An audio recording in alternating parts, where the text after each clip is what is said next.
You're listening to the DTF podcast, Down to Fitness, where we turn personal trainers into fitness professionals. We're your hosts, Dayton McPherson and Kyle Radune. Today, we are talking about steroids. I mean, supplements. All right. Talking about supplementation. What do Kyle and I take? What should we have our clients take? What we recommend? We'll discuss, are they worth it as well? And maybe placebo effect as well. So I think this is a good topic. We usually don't hit on like nutrients and anything like this, or vitamins, minerals, but like it's a hot topic right now, especially in our gym, in which we just launched supplements and we have it a part of our program and things now. So thought it'd be a fun topic to kind of discuss what we recommend our clients to take, what we take, and just have a discussion. What do you think? I love it. Okay, cool. Because I think we have very different views. You are definitely more of the, how do I say it politely? Treat your body like a dumpster. Yeah, I say a fun house, but yeah. Oh, fun house. See, in my head, I was like, I know it's not dumpster, but treat my body like a fun house. Dave treats his body like a fun house, right? So now, and you treat yours like a sacred hollowed ground. I wish I was that perfect, but no, I'm definitely into the holistic whole food. I get my blood work done. I know exactly what's going on in my body at least once a year. I know where my levels are. Right now, it's a cool topic to talk about, like hormones. And one of those things that like drives me crazy is that people are like, I can help you with a hormone balancing training program. Or listen, you didn't get blood work. You don't know that you have low T or high cortisol. So like people are supplementing these types of things and like, I take ashwagandha because I have low T. And I'm like, you have low T? How do you know? Oh, I don't sleep very well. Well, listen, me either. Yeah. Same. Nothing to do with your testosterone, right? So when we get into supplements, now I know you made the joke about steroids. And here I am, making these comments, but no, we might be talking about protein powders and BCAAs and stuff like that.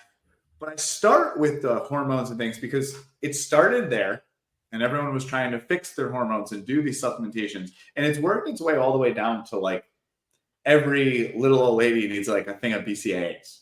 Yeah. So I think it's important now. At first, I kind of told you, I was like, we don't need to do a supplement episode because we talk to trainers. We don't talk to the general population. Well, it's made it more apparent to me now that trainers are pushing more supplements than ever before. And I thought this died about 5-6 years ago. Yeah. And it's very popular right now. And I know we have opposing views. So I think this will be a lot of fun. Yeah. So let's start with you. What's like your overall take on supplements? And like, do you recommend them to your clients? Yeah. So my take is that I never used to take anything, maybe when I was in high school, but then as I got into college and then thereafter, I never took anything. And when I was in high school, it used to be like pre-workout, protein powder, and that was about it. And every time that I took pre-workout, I just like had to run to the bathroom in the first 5 minutes of my appointment. Yeah. I was typing that in our notes as Dayton said it. That's why we all started laughing, because I literally was like, oh, you better mention protein farts and pre-workout. Same idea. The pre-workout used to just run right through me. And for like months, I was like, why do I have to go to the bathroom every single time that I take pre-workout with my gastrointestinal issues and whatever. But my company, we do offer supplementation and nutrition counseling sessions now. We all had to get certified in order to do it. The company is called .fit. I like it because they are third-party tested. You can say whatever you want about, is it really third-party tested? Because you could walk into GNC and if it says there's 100 micro whatevers of this in there, you don't really know that that's in there. But with third-party testing, hopefully we can have a little bit better of an idea. So for myself right now, and I don't take these things every single day because this is a new thing for me. So I'm really trying to get into the habit. I have been better over the last couple of weeks. I do take protein almost every single day, typically not during the weekends though, because my eating is a little bit better on the weekends because I'm home usually and not at work. I do take BCAAs as well, creatine too. And then for my vitamins, I take a multivitamin. I take vitamin D, calcium, and fish oil as well. So after I went through like my profile that .fit has you enter all this information, and no, there was no blood work done like Kyle said. So I don't know if I'm deficient in any of these things. But for me, I take these things. The only thing that I can really tell that does affect the way that I feel is the protein, also the aminos, and believe it or not, the vitamin D, because I am inside like 15 hours a day. So I do supplement like a double or triple dose of vitamin D. I don't even care if I'm peeing half of that out, because I can tell a difference in my cognitive and mental focus and just, blurred vision and things like that. Even though I don't wear glasses, I can tell if I don't take it. And I really don't give a damn if it's a placebo effect either. I said that we were going to mention that. I will pay 30 or 40 bucks every couple of weeks or every couple of months so I don't have that feeling. That's what I take. Kyle, do you take anything that is from like a bottle from like a GNC or something like that? Because I know when you and I have hung out before, I've seen you like do some stuff, but I have no idea what the hell that you're taking. Well, so yeah, if we before we talk about me, there was a couple of things you said that I do want to touch on. Okay. Because this is where supplementation gets funny, because everyone goes, I need a protein powder, I need a pre-workout, I need BCAAs. Now, the more we know about BCAAs, if you hit your protein targets, the daily recommended to take 3/4 of your body weight in grams, right? That's how much protein you need. If you are under that, if you are low protein, if you are like, say, a vegetarian, vegan style diet, and you do not get enough protein, BCAAs become very important. Your amino acid profile is very, very important. If you have more than enough protein, BCAAs don't matter. So a lot of times, if you're already supplementing with protein and you're hitting your protein targets, you're now keying out your BCAAs and they don't make a difference.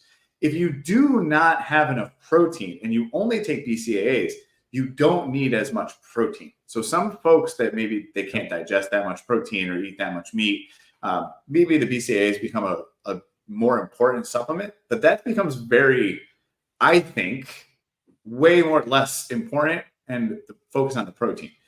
Now, protein is the #1 macronutrient. Most folks need to lose weight, and if they had higher amounts of protein, their satiety levels would be higher. They would eat less. They would have the one macronutrient that supports muscle and metabolism. And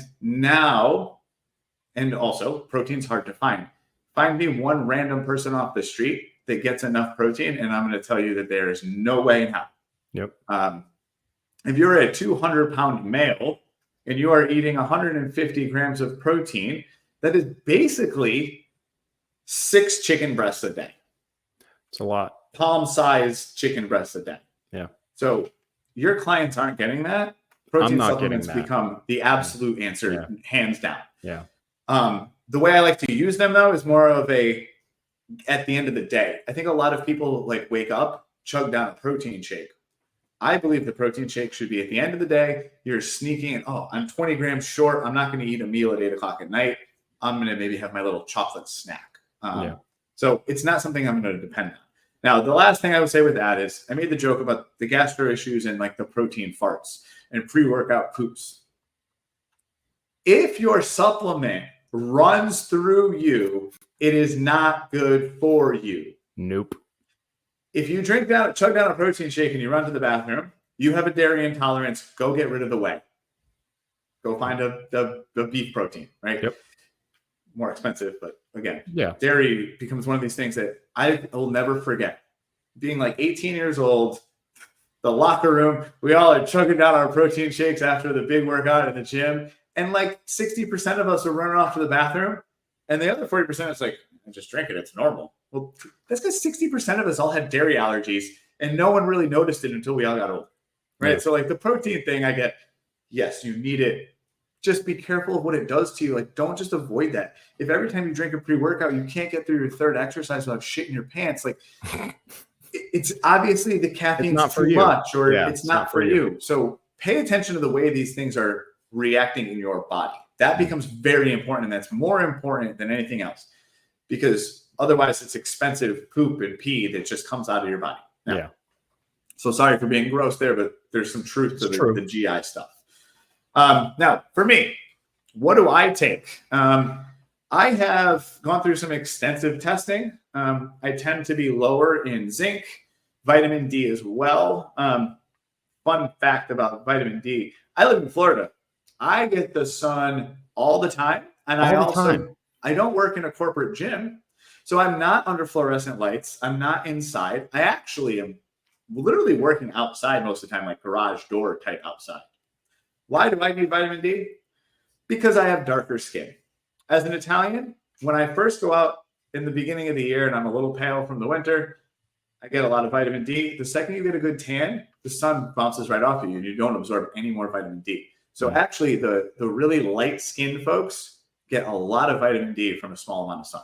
Yeah. So I actually take vitamin D as well. I do not have a protein powder. There's one I really like that's a bone broth protein. So if I do take it, it's gonna be something like that. But that's very rare that I'll actually buy something. And if I do use that, it's for like making like protein snacks or like protein balls where it's like real food, but I've increased the amount of protein in it. Yep. Right. If you've like ever done something like that. What else? I take a vitamin B12. Yep. A stress B complex to help with my high cortisol. If you know me, I run high anxiety, high stress, high motor. I'm batshit crazy all the time. So that helps keep my mood a little more even. And then I do some CBD for my anxiety. So cool. I know that's probably maybe not supplements, but I do a CBD droplet. Okay, cool. Now, and then when we podcast, I take theanine. Oh, okay. So theanine is a cognitive. Yeah. It's more of a thought. So it helps curb my talk too fast so you can understand me on the podcast. That's why you sound so smart. The number one thing that I have left for last, because there is not a senior, a woman, a child, a teenage boy that shouldn't be taking creatine. This is the one supplement that 100% of people on this earth need to take. So creatine right now, creatine monohydrate, the one cheapest supplement on the market. It's like $30 for a month's supply. Tastes pretty good too, depending on what flavor you get. Depending on where you get it from. Right, exactly. Now I have a partnership with Thorne. Thorne is the number one tested because they actually like the Mayo Clinic and like PubMed studies are all going to be approved through supplements using Thorne products. They're the only ones on the market that are like that. Now they're more expensive, and if you go through me, you get a discount. Nice plug, man. So there's your plug. All right. So with that being said, that's the stuff that we take. Now, do you have conversations with your clients about taking supplementation? Do you not? Yes. Do you have them do something before you have that conversation? Like what's your take? What do you do? So I know I just went on a really long thing because we were talking about me. Now, I have been in the fitness space and focusing on my health for 15 years, way longer than I've been a fitness professional. So I played with supplements, became a trainer, got educated in some of the health stuff, and I have now since actually in the middle of a integrative health practitioner course. So I'm actually trying to be a trainer who can order you blood work. So when you're not sure, I can just go find out. So that's something I'm adding to my business. So haven't done it yet though. Now, for what I'm recommending to clients, this is a whole nother ballgame. This is about convenience and what I'm going to be the most effective for them. So one, I told you creatine. I really believe in that. Everyone should be on creatine. Most people in America are metabolically unhealthy. The only way we can fix their metabolically unhealthy bodies is strength training. Two things I need to build muscle, obviously protein, but creatine, huge benefits in the strength training, but the cognitive benefits are out of this world. You will feel better. It will just kind of part the skies a little bit for you. It's been tested and effective in Alzheimer's, and it's been effective in building muscle in 18-year-old boys. Yeah. I mean, this shit, it is the safest drug out there. It's funny. I actually read that study just a couple of weeks ago with the Alzheimer's. It was pretty neat. Yeah. It's wild stuff. All right. So and that's monohydrate. That's not the one with like the Hydro Super Plus blah, blah, blah from GNC. That's $75. Like literally go anywhere and buy the cheapest creatine monohydrate. It's just dirt cheap. Don't some of them, and I can't remember if this is BCAAs or creatine. Don't some of the creatines have beta alanine in it, or is that aminos that usually do? So yeah, and that's where you want to be careful, and that's why I say the pure, because GNC might sell you some kind of pre-workout. It'll be like non-stimulant pre-workout, and what they're going to do is they're going to put in the beta alanine, which gives you the little tingles, but there's no caffeine, so you'll get this little like, ooh, I'm energized, so it gives you a little rush. But again, that's more pre-workout, and you will find usually a couple grams in a pre-workout or like maybe a post-workout. But the daily recommended dosage is 5 grams a day. So you're still not going to hit your 5 grams unless you eat a lot of red meat. Yeah. Yep. So are those usually just the two that you'll at least start off with people, regardless of blood work and things like that? Yeah, I want all our weightlifting to go somewhere important. So I'm going to make sure you're hitting the protein targets, and the creatine will make you feel better. And that kind of gets people in that jump start. Mm-hmm. So like those are the two, hands down. Within my first couple months, we're having these conversations. Yeah. And I agree with Kyle that both of those are my starting recommendations. And then the other one that I recommend, and Kyle's going to disagree with me here, is a multivitamin. So I will recommend a multivitamin as well. Kyle says that he likes to get his blood work done. And before the podcast, we were having a conversation about, well, he's low in zinc. And if he didn't know that and he was just taking a multivitamin, well, he may be just peeing out everything else. So what's really the point of the multivitamin? That's correct, right, Kyle? That's what you would say. Yeah. Okay. So then I flipped the script on him and said, I totally get what you're saying. But if I can take a multivitamin and I do get that placebo effect for $10 a month, and it makes me think that I'm healthier, and it provides you with motivation, like, oh, I'm taking my multivitamin, I'm going to go to the gym today, I'm okay with someone spending $10 a month on that if it's going to motivate them a little bit more and help them feel better, air quotes for that. I'm fine. That's cool with me. If all of it is a placebo effect, if you are taking creatine and then you go for your workout 6 weeks later and you just deadlifted 50 more pounds than you ever have, and it's all placebo effects, you're like, I'm on creatine. Does it really matter? You still went up 50 pounds. You still went up 50 pounds. And I realize that some of these supplements are a little bit more expensive. And, even the vitamin D that I'm taking, if I went and got my blood work done, they're like, hey, you're not deficient in vitamin D. You don't need to take this. And it's a placebo. I can say, yeah, but when I don't take it for a couple of days, I can tell that I'm not cognitively there. Now, there may be other factors with it, but I'm going to take that supplement because what's vitamin D, like $10 for 90 pills or something like that? I'll spend the $10 for a 30 to 60 day supply if I can, because it just makes me feel better. Now, don't quote me on this. Isn't vitamin D water soluble? I have no idea. I'm not going to pretend that I know. So this is one of those things now. So in vitamins, you have fat soluble vitamins and water soluble vitamins. This is why when you take pills or like prescriptions, take with food, take on an empty stomach. So, the water ones should be on an empty stomach, and then the ones where fat, you want to eat with a meal.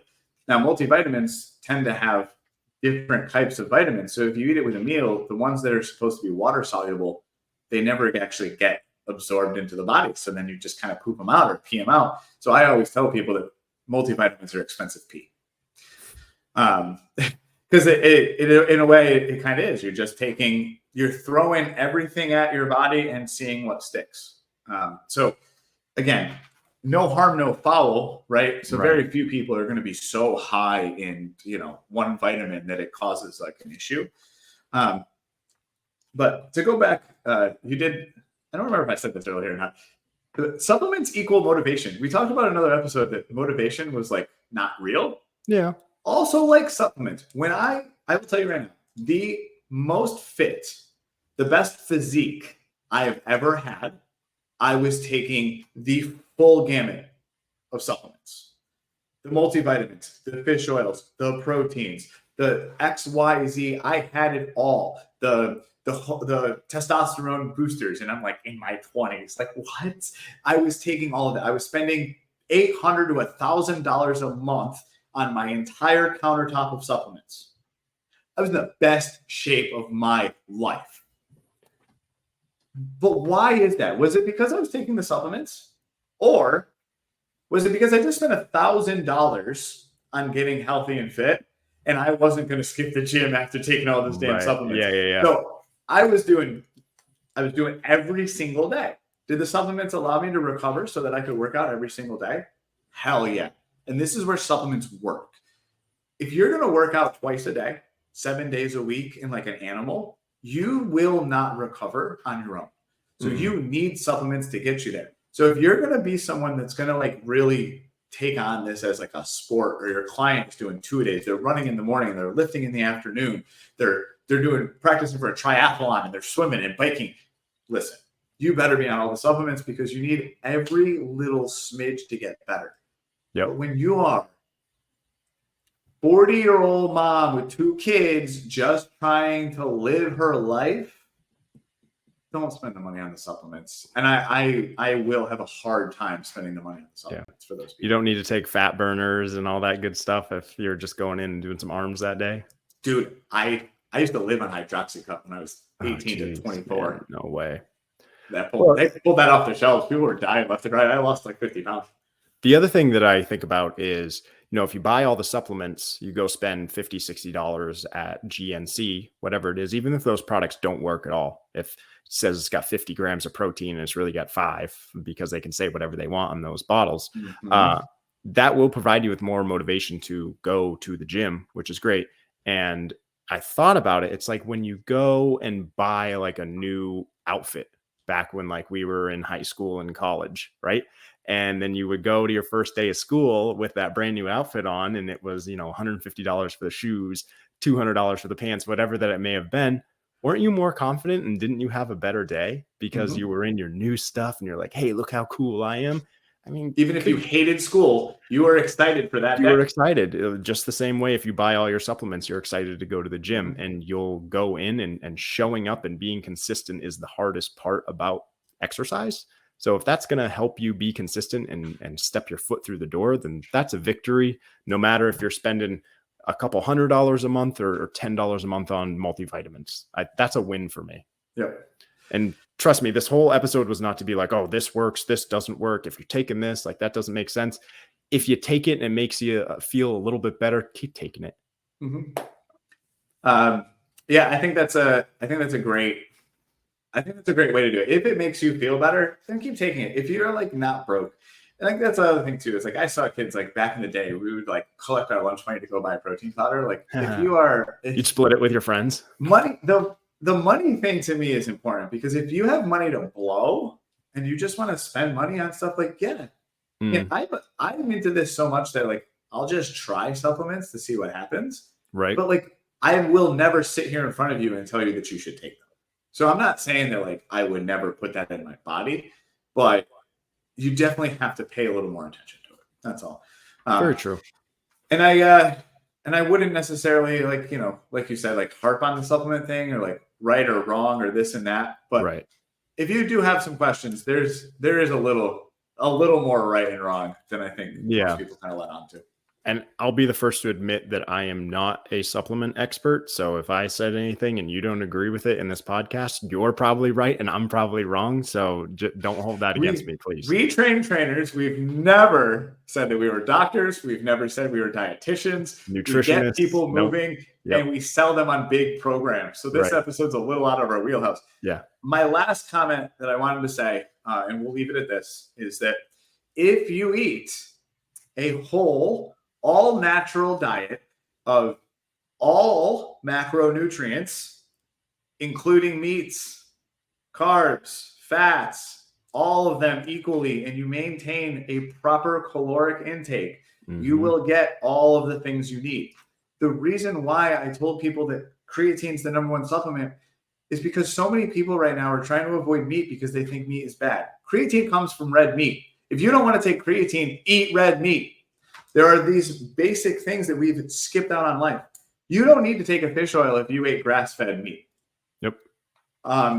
You would have a better omega-3 to omega-6 profile if you ate grass-fed meats, chickens and beefs, versus taking a fish oil and eating good old-fashioned grain-fed beef.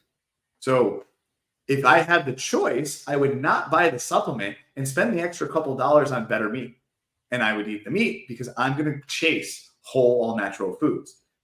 And though I kept saying that my last thing. My last. The other thing is that I run my business out of my property. I don't go anywhere. I make all my food at home. My clients come to me. And even if I work an 8-hour day, I'm at home for 14 hours a day. I can make all of my own food. Mm-hmm. So if you are someone that's juggling 2 kids and 2 jobs and this and that, you are not going to get all your food from Whole Foods. And I am not here to pick on you. Just like I am not here to pick on Dayton. I have that ability and I'm going to prioritize it. Mm. And you bet your ass a year from now, when I have a toddler running around, I'll have a different opinion. So I don't want anyone to come back to this episode and be like, oh, I thought you were perfect, Kyle. Because that's not what I'm saying. I'm saying do your best with what you have and try to get it from Whole Foods so you don't need to buy supplements. So if I can mention something, because this just made me think of it, when I'm on the road, and we can end the episode here, my go-to meal at gas stations is a Bang, hard-boiled eggs, and beef jerky. I was just going to say hard-boiled eggs and beef jerky. That's how you eat healthy on the road. It's what I do. Like, it would be so easy to grab chips or to grab like salty sunflower seeds, but like that works for me if I'm on the road and I'm starving after a 4-hour road trip. Like, those are the things that I know aren't going to be the worst thing for me. Yes, I know that if I made food from home, I could make better choices, but I know that that's not bad. Yes, I eat gas station eggs. I've never gotten sick off of them, so don't come at me. And we will leave it at that one. All right, cool, everybody. Thank you for listening to us talk about supplements. A lot of fun. Yeah, it was fun. All right, thank you all.